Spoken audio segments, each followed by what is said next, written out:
हाँ, और इतिहास भी गवाह है, सब मुसलमानों को पता है, तमाम भारतीयों को पता है कि औरंगजेब ने भारत के अंदर सबसे ज़्यादा जुल्म के, बहुत सारे मंदिर तोड़वाए और मंदिर तोड़वा करके मस्जिदें बनवाई। वहाँ एक गलती औरंगजेब कर गया कि पूरी उसने जो है मंदिर को पूरा ध्वस्त नहीं किया, पूरा उसको खंडित नहीं किया, दीवारें छूट गई।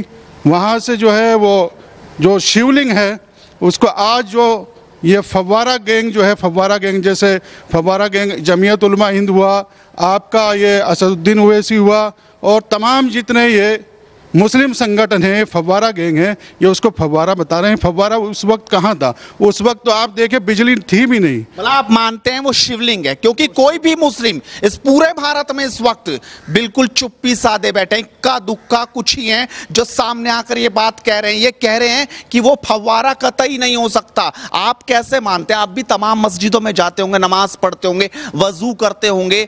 350 साल पहले क्या फव्वारा लगा हुआ था क्या? लगभग 400 साल पूर्व के वहाँ पर मामला है ज्ञानवापी मस्जिद का। उस वक्त तो बिजली नाम की चीज़ कहीं नहीं थी। अब से 50 साल 40 साल पहले भी हमारे उत्तर प्रदेश में 50% गाँव में लाइट नहीं थी। क्या वो फव्वारा वहाँ कहाँ से आ गया? पानी कहाँ से आता था? भाई फव्वारा तभी तो चलेगा, ऊपर टैंक रखेंगे, बहुत ऊंचाई पर जाकर के टंकी बनाएंगे और वहाँ से प्रेशर बनेगा, तब वो नीचे से पानी निकलेगा। और वो जो निशान है ऊपर, जो निशान दिखाई दे रहे हैं, वहाँ बताया जा रहा है, हमें पता लगा, हमारे बुजुर्गों ने बताया है कि उस शिवलिंग के ऊपर हीरा था कोई बहुत कीमती। जब उस हीरो को तोड़ने की कोशिश की तो वहाँ पे वो 500-600 निशान पड़ गए हैं। तो वो बड़ा ताज़ा दिख रहा, लेकिन वो सीमेंट बहुत ताज़ा दिख रहा। आपको क्या लगता है कि वो बहुत जल्द में, जब ये सर्वे की बात हुई तभी वो बनाया गया, वरना पानी में डूबा हुआ था तो काई उसके ऊपर होनी? सर्वे की चली है तो वहाँ की बात नहीं है, काफ़ी मस्जिदों में छेड़छाड़ चल रही है। संदेश दिए जा रहे हैं, मैसेज भेजे जा रहे हैं कि मस्जिद में कहीं इस तरह की कहीं अगर कोई निशान या कुछ सबूत हैं उस वक्त के, वो तमाम मिटा दिए जाएं। और मैं कहता हूं, लोग कहते हैं हमें अब तक इतिहास में गलत पढ़ाया गया है, बताया गया है।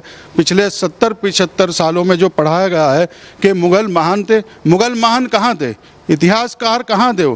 जो हमारे देश पर हमला भरे हों, हमारे देश को लूटा हो, वो इतिहासकार और महान कैसे होते हैं? अकबर को बताया गया है, अकबर द ग्रेट महान महान बताया गया, कैसे हो सकता है? जिन्होंने हमारे पुरखों का कत्ल किया हो, हमारे देश को लूटा हो, हमलावर रहे हों, वो कैसे महान हो सकते हैं? महाराणा प्रताप जैसे महापुरुष को घास की रोटी खाने पर मजबूर किया हो, कितनी अफसोस और घिनौनी बात है, अफसोस की बात है यार, आश्चर्यजनक बात है। जिन्होंने जो है जुल्म किया हो, कत्लेआम किया हो, निहत्थे लोगों का जो है वो कत्ल करके अपने जो है बादशाही के लिए सब कुछ किया हो और लोगों को जो है ज़बरदस्ती तलवार के बल पर या तो मरने पर मजबूर किया या इस्लाम धर्म कबूल करने पर मजबूर किया। कुछ लोगों ने जो है तलवार के डर से, दबाव ने अपनी उससे जो है वो इस्लाम धर्म कबूल कर लिया। ओवैसी कह रहे हैं कि एक बार तो हमें डस लिया गया, अब की बार हम डसे नहीं जाएंगे। कयामत से कयामत तक मस्जिद थी, मस्जिद है, मस्जिद रहेगी। कैसे देखते हैं आप उनके इस बयान को? देखिए, ओवैसी साहब को और सबको मिलकर के उस विवादित स्थल को जो है सौंप देना चाहिए था। अगर आप ज़बरदस्ती मेरे घर पे आकर के नमाज पढ़ेंगे तो नमाज नहीं हो सकती। वो तो दूसरों का पूजा स्थल है, तो सबको मिलकर के उस जगह को सौंप देनी चाहिए। वहाँ नमाज नहीं हो रही, लोग पढ़ रहे हैं ज़बरदस्ती, विवादित जगह पर नमाज नहीं होती। मुफ्तियों को जो है आगे आकर के इसका फरमान देना चाहिए, वहाँ नमाज नहीं हो सकती है। और भाईचारा, भाईचारे की बात करते हैं, कहाँ है भाईचारा? अब तो ये हो गया कि मैं भाई हो गया, आप चारा हो गया। जितने सनातन धर्म के मानने वाले चारा है, भाई भाई मैं हो गया। कहाँ है गंगा जमनी तहजीब? कहाँ है? सब ढोंग हैं, सब बातें, सेकुलरिज्म की बातें जो होती हैं, सेकुलर कहाँ गया आप? सेकुलर चाहिए तो ये था कोर्ट में विवाद, ये मामला जाना भी नहीं चाहिए था, चुपचाप सोच देते भाई आपकी है, ये हमारे बुजुर्गों ने या पुरखों ने भाई गलती की है, इसे हम सौंप रहे हैं इसको, इस गलती को हम नहीं भुगतेंगे, उस गलती को क्यों कर रहे? और उसने तो औरंगजेब ने ये सोचा था कि हमेशा यहाँ पर जो है वो मुगलों का राज रहेगा।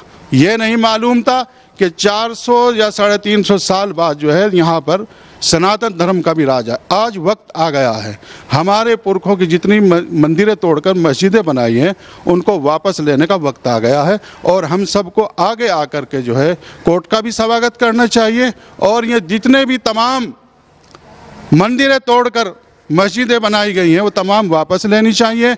मैं तो कहता हूँ औरंगाबाद में जो शहर है, औरंगाबाद में जो वहाँ की जामा मस्जिद है, मुझे शक है वह भी वहाँ पर ज़रूर मंदिर को तोड़कर बनाया गया होगा। और आपके कर्नाटक के अंदर बीजापुर शहर है, बीजापुर शहर में भी मैं वहाँ पर गया था, मुझे ऐसा लगा है जो वहाँ की जामा मस्जिद है वो भी ज़रूर कभी मंदिर होगी और उस मंदिर को तोड़ करके जो है वहाँ मस्जिद बनाई गई है। मतलब आप ये मानते हैं